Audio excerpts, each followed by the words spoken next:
Depuis 2005, la province de Hainaut a noué des liens de coopération avec la Palestine, à l'instar de cet accord d'amitié qui vient d'être signé entre la province et la ville de Bethléem.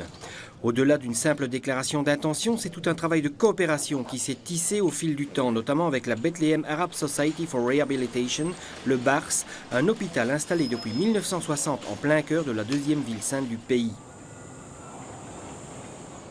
On est vraiment dans des rapports humains, des rapports qu'on veut tisser. Et là, la province peut jouer véritablement un rôle, parce qu'il y a bien une plus-value provinciale. Vous avez 160 étudiants qui sont déjà venus ici en Palestine pour pouvoir nouer des contacts, pour apprendre, pour pouvoir faire en sorte d'obtenir leur brevet, parce que c'est validé par la communauté française des stages que l'on fait ici. C'est un capital humain extraordinaire. Il est vrai que les différences de niveau de soins sont impressionnantes, comme le dénonce l'association israélienne Physicians for Human Rights.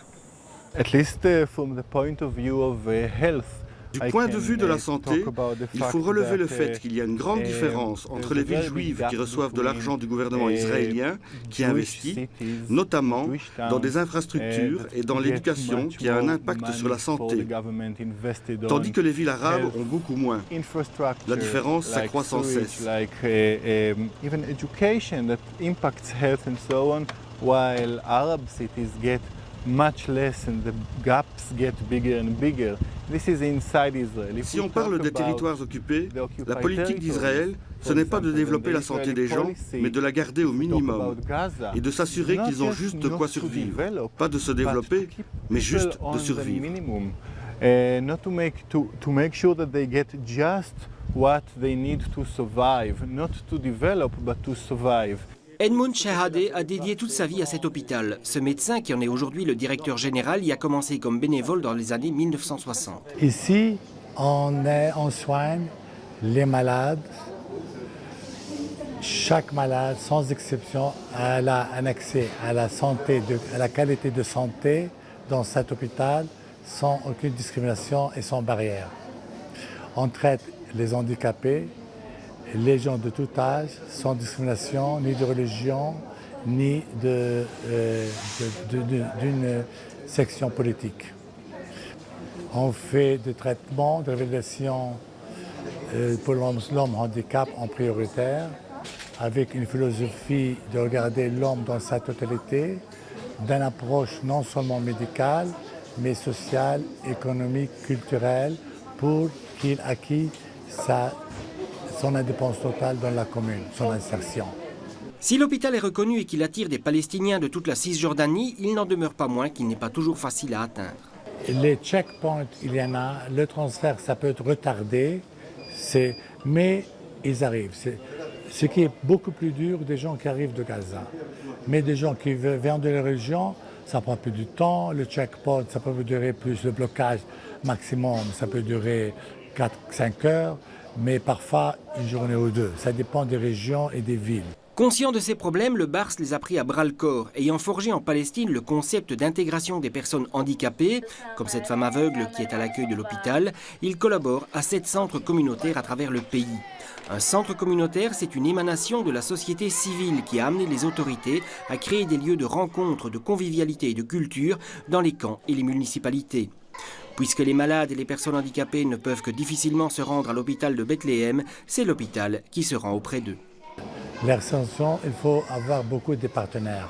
La famille de l'handicap lui-même, les communes, les communautés, les leaders politiques, les leaders religieux, tout le monde doit se mettre d'accord. On les mobilise pour les droits de ces personnes qui étaient à l'époque, avant 20 ans, très négligées.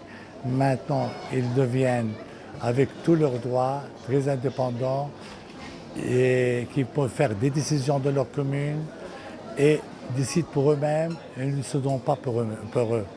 C'est ça qui est important. On les apprend à travailler comme bénévoles, découvrir leurs problèmes et on les aide à résoudre le problème. Par exemple, de construire des centres communautaires, de travailler avec les handicapés, de faire des aires de jeu, de développer des bibliothèques. Et la base offre toujours, s'il a des finances, mais en principe toujours des aides techniques continues.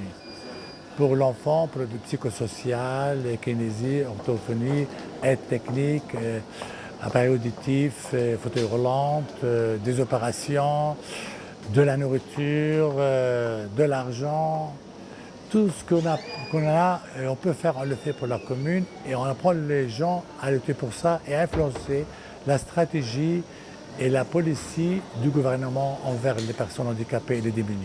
Nous avons déjà agi avec l'APF, on le voit d'ailleurs au cours de cette mission, dans les centres communautaires, sur le plan de la santé, sur le plan de l'éducation, donc il y a déjà une expertise. Mais il y a effectivement des retombées aussi positives pour la province, parce que c'est pour nos étudiants, c'est pour nos stagiaires, c'est pour nos formateurs, c'est pour les gens qui travaillent dans le domaine de la culture, dans le domaine social et dans le domaine économique, et bien une opportunité exceptionnelle de pouvoir travailler ici en collaboration avec d'autres dans ce gouvernorat de Bethléem. On a commencé de coopération avec les étudiants qui viennent faire des stages ici et c'est considéré dans leur cursus. Et ça, c'est très important. Et les étudiants, ils étaient enrichis, ils nous ont enrichis, ils nous ont payé aussi. Parce que nos jeunes, ils sont bloqués, ils ne voient pas l'extérieur, ils ne voient pas comment les gens de l'extérieur pensent. Et si on veut parler de démocratie, si on veut parler de la paix, il faut que chaque personne connaisse la diversité de l'autre et de savoir travailler avec et le respecter. La province de Hainaut a développé des projets de partenariat avec cet hôpital. On y envoie des étudiants des sections paramédicales de Tournai et de Mons. Bram et Xavier y sont allés et en sont revenus changés. Dès qu'on va là-bas, on n'est pas des touristes, on est des voyageurs, on est là pour leur apporter quelque chose d'étranger, donc ils sont à l'écoute, ils sont ouverts à d'autres cultures et tout ça. Et ça aussi, ça a été pour nous qui sommes fort individualistes, le fait qu'ils donnent alors qu'on sait qu'ils n'ont rien, c'est déroutant parce que on dit non, on ne veut pas, non, on va pas dormir chez vous, c'est tout. Et pour eux, non, c'est une joie et on ne peut pas refuser là-bas. Tout est oui, il faut dire oui, et c'est la seule réponse qu'ils veulent entendre. Malgré les difficultés qu'ils ont, ils continuent à vivre avec le bonheur et c'est ça qu'ils essayent au maximum. On pensait vraiment trouver des hôpitaux moins bien médiqués, moins bien achalandés au niveau des équipements et tout ça. Et la première surprise, c'était que justement tout était pareil que par ici, même voire parfois mieux. Et au niveau des monitos, des respirateurs, c'était des respirateurs qu'on utilise par ici. Et donc voilà, on a su vite s'intégrer avec l'anglais, ça passait partout. Tout ce qui était médication, c'était exactement les mêmes protocoles qu'on suit par ici. Dans l'hôpital précisément où nous on était, à Bédjala, qui était à la base un hôpital de revalidation, de réhabilitation, la prise en charge humaine du patient est très valorisée. Le contact humain, donc la parole avec les patients, mais aussi la réintégration du patient dans la société. C'est sur ça certainement qu'ils se battent le plus. C'est donc d'essayer d'oublier la différence qu'il y a entre une personne invalidante et la personne normale, d'essayer donc de l'intégrer, de lui donner un rôle dans la vie, dans la communauté. Désormais, la province de Hainaut veut aller plus loin dans cette coopération, notamment dans l'implantation de nouveaux centres communautaires. La province du Hainaut a un métier, notamment sur le renforcement des capacités des pouvoirs publics et des acteurs mandatés de la santé. Ils l'ont prouvé à travers un programme important au Sud Kivu. Et donc l'idée était assez naturelle de voir si on ne pouvait pas, à partir de ce métier, de cette expertise-là, mettre à profit ce métier dans le cadre d'un partenariat province de Hainaut et la Palestine. On s'orientera vraisemblablement vers le communautaire et vers le social et la santé. Et donc une partie du métier de cette province du Hainaut va pouvoir s'exprimer pleinement, notamment en ces termes-là.